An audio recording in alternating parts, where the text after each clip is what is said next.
శ్రీనివాస్ యాదవ్ గారు. ఇంకా మన జాతి అడక తింటాము అంటే మనం చేసేది కూడా ఏం లేదు. అడక తిందామంటే అడక తిందాం, మాకేమో అభ్యంతరం లేదు. ఎందుకంటే నేను మీకు అనలేదు సార్, నేను వారికి అనలేదు, నేను వారికి అనలేదు. మన జాతి ఇంకా అడక తిందామంటే అడక తిందామని చెప్పినా కానీ మిమ్మల్ని అనలే. నేను బాధ ఉన్నది, బాధ ఉన్నది. ఒక్క నిమిషం అధ్యక్ష,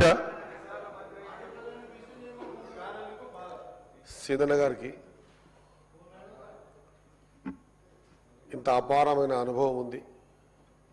గతంలో కొన్ని సందర్భాల్లో వారు కూడా బీసీల పట్ల మాట్లాడిన కొన్ని క్లిప్స్ చూశాను నేను.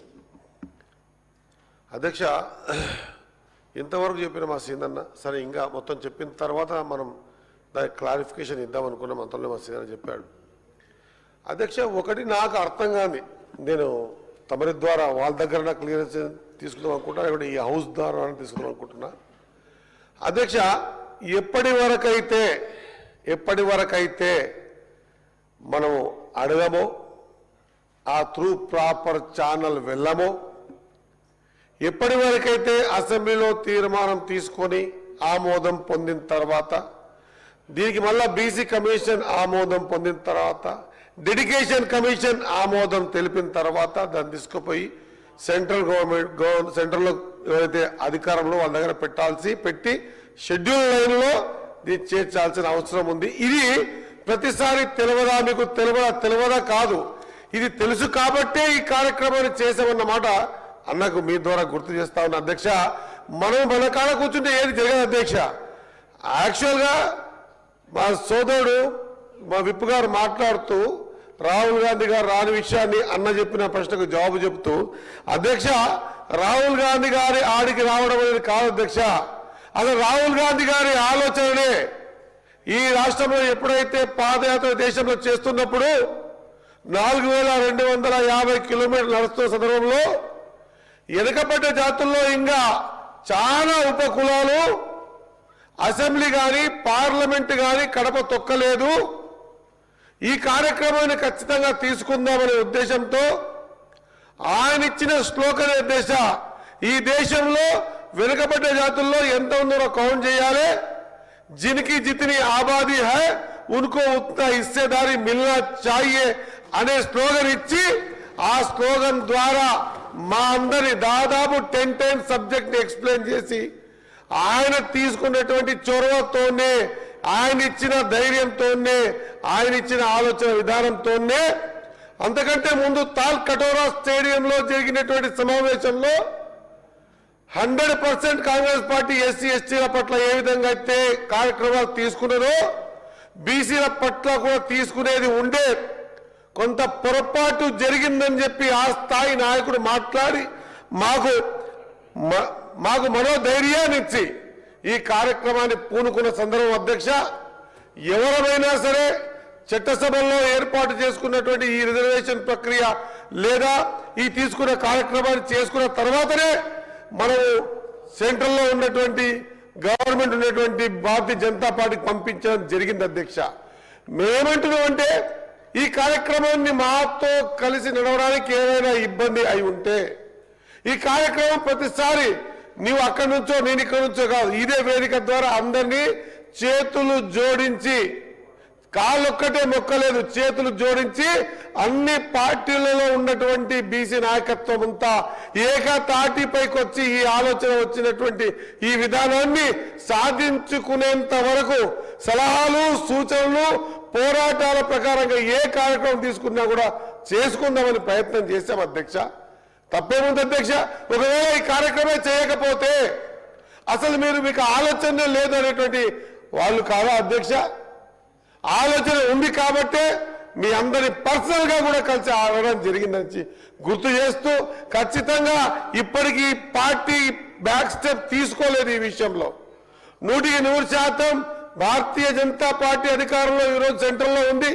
వారి మీద ఖచ్చితంగా ప్రెషర్ తీసుకొచ్చేందుకు అన్ని కార్యక్రమాలు కూడా తీసుకుంటున్నాం అధ్యక్ష. దీంట్లో మనమందరం కలిస్తేనే కానీ సాధ్యమవుతుంది అధ్యక్ష. ఆనాడు అని చెప్పి రాహుల్ గాంధీ గారు ఖచ్చితంగా అందరం కలిసి ఈరోజు భారతీయ జనతా పార్టీ ఖచ్చితంగా బీసీల పక్షాన ఉంటుందా లేదా ఖచ్చితంగా నిర్ణయం తీసుకోవాల్సిన అవసరం ఉంది అని చెప్పిన తర్వాత ఏ మాదిరిగా అయితే తమిళనాడులో ఆ రోజు తమిళనాడులో కాంగ్రెస్ పార్టీ లేదు అధికారం లేదు అధ్యక్ష, ఆ రోజు సెంట్రల్లో ఉన్నది కాంగ్రెస్ పార్టీ సెంట్రల్లో ఉన్నా కూడా ఖచ్చితంగా ఆ రాష్ట్ర అవసరాన్ని గుర్తించి షెడ్యూల్ 9లో పెట్టి ఏ విధంగా ఇచ్చారో ఈ రోజులో ఇచ్చాల్సిన అవసరం ఉండే, కానీ ఇవ్వలేదు అధ్యక్ష. దీన్ని మనం ఎట్లా ఇంకా స్ట్రాంగ్ కావాలి, ఎట్లా స్ట్రెంగ్తన్ కావాలి, ఎట్లా ఈ కార్యాచరణ తీసుకోవాలి, ఎట్లా ముందుకు పోవాలి, ఎట్లా సాధించాలి, నేను మా సేవలను కోరుతా ఉన్నా. ఇది అడుక్కోవడం మాత్రం కాదనే విషయాన్ని గుర్తు చేస్తా ఉన్నా.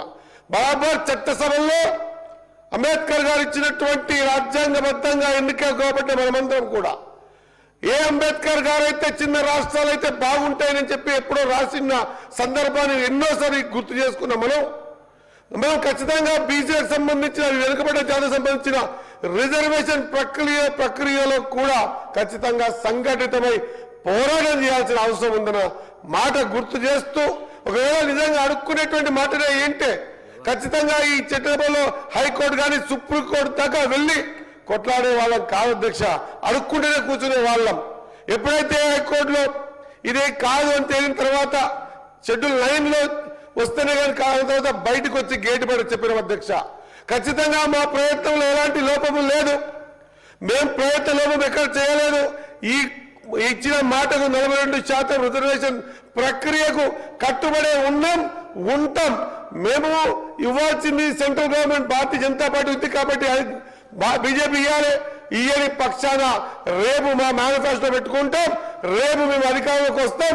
వచ్చినప్పుడైనా ఖచ్చితంగా బీసీలకు 42% రిజర్వేషన్ ప్రక్రియని ఖచ్చితంగా ఒప్పించే ప్రయత్నం చేసుకొని తీసుకుంటామన్న మాట గుర్తు చేస్తూ నా సోదరికి ఒక రిక్వెస్ట్ చేస్తా ఉన్నా. దయచేసి ఈ మాట మాట్లాడి అది కూడా అసెంబ్లీలో అడుక్కుందామా ఇంకేంటి అడుక్కోవడానికి లేదు అధ్యక్ష. ఖచ్చితంగా అంబేద్కర్ గారు ఇచ్చిన చట్ట ప్రకారంగా హక్కులను సాధించుకోవడానికి బరాబర్ రికాజుగా పార్టీలో ఉండుకుంటూ కూడా పార్టీలో మంత్రులమై ఉండి కూడా ఖచ్చితంగా విప్లవమై ఉండి ఎమ్మెల్యేమై ఉండి కూడా ఖచ్చితంగా 42% రిజర్వేషన్ కోసం గలబెత్తి మాట్లాడతాం, కొట్లాడతాం, నిలదీస్తాం, సాధించుకునేంత వరకు పోరాటం చేస్తామని తెలియజేస్తూ ఆ పోరాటానికి మీ మద్దతు కూడా మాకు అవసరం ఉంది. మరొకసారి ఈ వేదిక ద్వారా మా సీనియర్ని లేదా భాజపాలో ఉన్నటువంటి బీసీ నాయకత్వాన్ని అందరినీ ఎంఐఎంని సిపిఐ పార్టీ అందరినీ కోరుతా ఉన్నాం అధ్యక్ష. తెలంగాణకు రోల్ మోడల్ అయింది. ఈరోజు తెలంగాణలో తీసుకున్న నిర్ణయం యావత్ భారతదేశంలో ఏ విధంగా అయితే జరగాలంటే దాని కులగణన చేయడానికి ఈ రోజు సెంట్రల్ గవర్నమెంట్ ముందుకు వచ్చిందన్న మాట మరొకసారి గుర్తు చేస్తూ మన హక్కుల కోసం మనం పోరాటం చేయాల్సిన అవసరం ఉంది. ఏది ఊకే రాదు అధ్యక్ష, ఖచ్చితంగా పోరాటం చేస్తే వస్తుందన్న మాట మరొకసారి గుర్తు చేస్తూ ముగిస్తా ఉన్నా. జై హింద్, జై కాంగ్రెస్, జై బీసీ.